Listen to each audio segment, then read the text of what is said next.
Many people have a very good business idea that they want to realize, but there is a problem.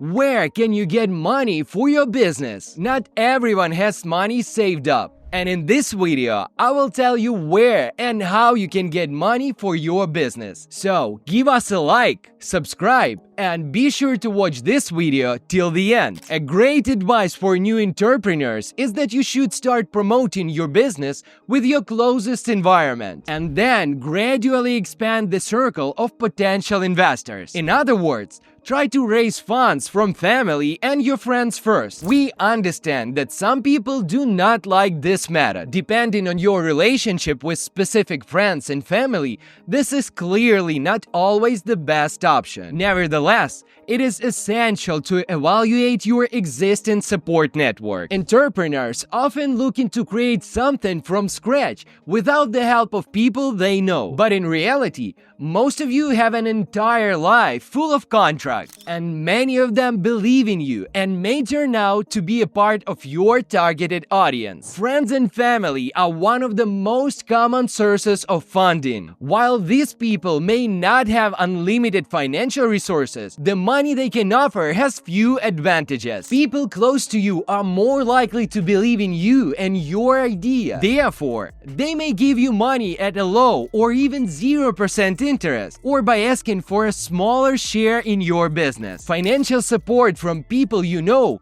makes you more responsible for success and committed to providing a good return on your investment. There is a good chance that friends and family will support you from a distance without interfering in the process, as same as some investors may do. Remember that you are looking for the partnership of sort with like-minded people with whom you already have a connection. If they truly believe in you and your business, they will be happy to join. And if they are interested in your product or service, you get a potential test market and early users. However, at the end of the day, this is a very personal decision that needs to be taken seriously. Some of the world's best startups have come about through friendship, but there are also plenty of examples where this resulted in failure, so be careful. Moving on to the second method of funding. Crowdfunding has rapidly become one of the leading ways for startups to raise funding. With platforms like Kickstarter and Indiegogo,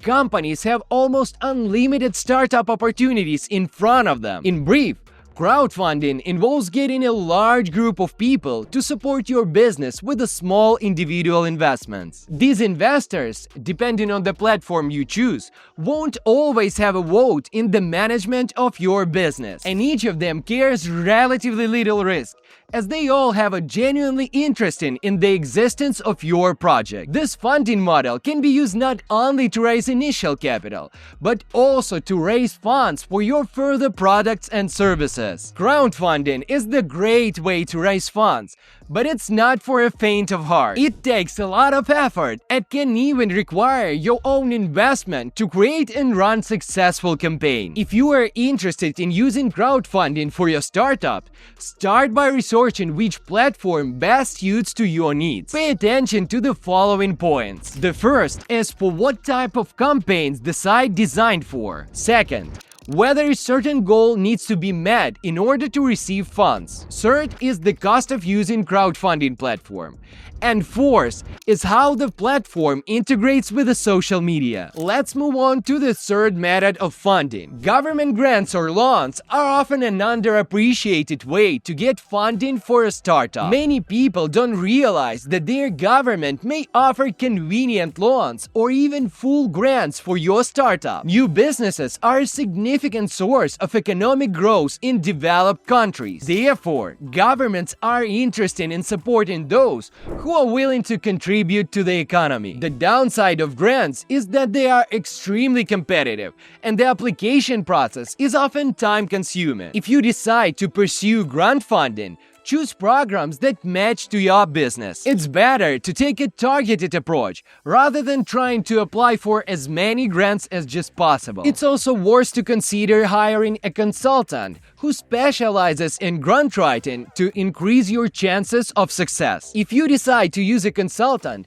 Ask them to provide examples of grants they have created for other companies. It would be helpful to know what amounts were received to estimate whether the investment is worth the possible return. If you are young or starting a new business in science or technology, you have a good chance of getting funding. Additionally, different levels of government representatives often have their own loans. To find such funding, look at the city, state, and federal levels. The fourth way is to attract investors. Before we dive into the nuances of working with investors, let's look at the basic definition of this term. The investor is a person who put money in this project in exchange for a stake in this company. This means that investors do not remain naturally involved in your business. Investors expect to use their money wisely and economically. This expectation can make it difficult and stressful to interact with them. The focus will be on growth. The pressure to expand your business won't just come from you and your team. If you are looking to grow a huge business,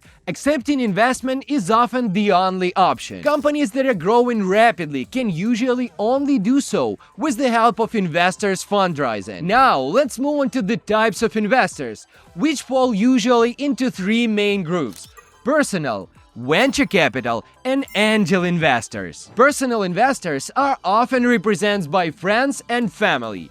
We talk about them at the very beginning. Venture capitalists are usually experienced investors seeking significant returns. Unlike a loan, which the receiver is legally obligated to repay, a venture capitalist accepts a certain probability that they will not be able to recover their money. Although they recognize the risk, venture capitalists are very selective about who they will support. They will rarely be interested in investing in a new or unproven idea. Often, these investors require experience and proven value before investing in a business. Generally speaking, venture capitalists don't work with hundreds or thousands of dollars. We are talking about millions of dollars. If you're just starting out, a venture capitalist is probably not the investor you should approach. Angel investors are the ones to approach if your business is just starting out. These are investors who are willing to put a relatively small amounts of money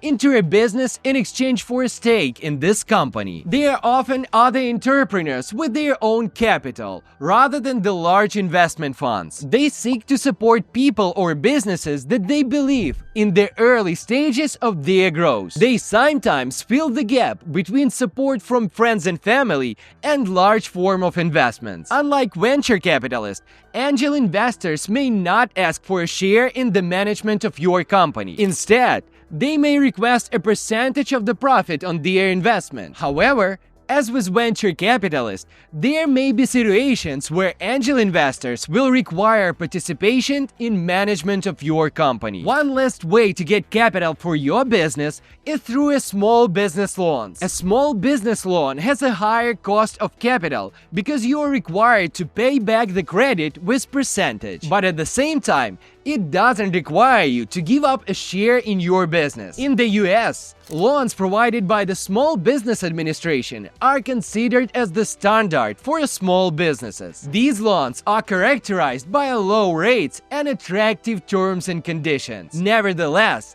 they are highly competitive and require a lot of documentation to apply for. Despite the challenges, it can be worth it. A small business loan provides a financial foundation to grow your business, as well as access to a variety of supportive programs and opportunities. However, despite these benefits, you must remember that loans always need to be repaid. Government loans and programs are often bureaucratic and requires a lot of paperwork, which can complicate the process of obtaining financing. As you can see, there are many options of funding startups. But how do you find the right investor for your venture or determine the right way to get funding? Start by analyzing your financial needs, stage of business development, and your industry. For example, early-stage tech startup in need of capital might consider raising funds through angel or venture capital investors. Be sure to consult with financial and legal experts. And don't forget to consider the long-term consequences of your choosing financial method, including the impact of ownership and control control of your business. In the end, careful planning and research will help you make the best choices for the success of your startup. I hope you found this video interesting and useful. We have more videos about finance, investing, and cryptocurrency on our channel. Go to the profile and take a look at it. And don't forget to like and subscribe. With you was Talking Team. Stay tuned and see you soon.